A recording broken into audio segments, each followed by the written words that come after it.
Shoot, boy! Shoot! 3 points!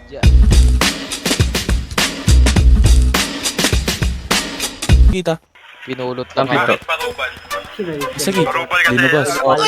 Kumpara ko sa driver ka. Wala na minor-minor. Kumbaga, basta totoo yung mga sinasabi mo. Pakatotoo ka lang. Isa pa, Dulok. Sige na, isa pa, boy.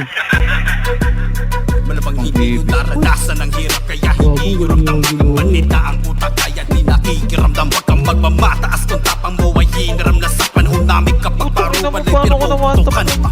Tapos nag-care ba't naghahamon pa ng away pag kami nakatapat nyo, wag nang maghahanap ng kadamay. Esperado ang galawan, papaulan lagi ng laway. Tignan natin ang tigas nyo pag kinatok kayo sa bahay. Di pe pwede puro yabang lang at puro palakasan, di kasi pinalagay kaya lahat sinagasaan. Tapos kami ngayon naharang sa nagkahari-harian. Bawal ditong magagaster na nagsisiga-sigaan. Di lahat inilabutan sa mga tira nyo pambarag. Mga bata lang na paikot sa mga linya karag-karag. Babalabasin ang mga sigang gamit tila nandadarag. Kung sino may masamang bala kami na mismo ang gaharag. Babalabasin ang mga sigang gamit tila nandadarag. Grabe, pinapiyan tayo.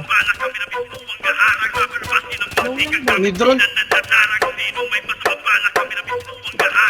Kung buhay ka pa, eto pangalawa. Di ako galit sa'yo pag nangyarado kasing tabiyak respeto sa mga gusto ko na pagsabihan ng mga bago yung mga bata. Di pe pwede puro biro, matatapang lang manalata. Pag kami biglang tinoyo, may bigana lang humilata. Tapos didikit-dikit sa kung kani-kanino kampo. Nasaan ang tunay na loyalty ng mga gago. Di ko kailangan dumikit sa veterano. Manghihiram ng bakal, masabi lang nakargado. Wala namang problema sa trupa at samahan mo. Wag lang makakalimot kung paano rumispeto. Hindi lang puro tapang ang mga tunay na ghetto. Unahin ang pamilya kesa puro kakomento. 20 na maang ka ba at masakit kanya na po kung umasakit. Ang dami pala dun. Dami, Kung magalit ka sa amin at hindi na Yeah, busin mo na ako eh. homeboy sa break kayo kaya kami nang nangyayon.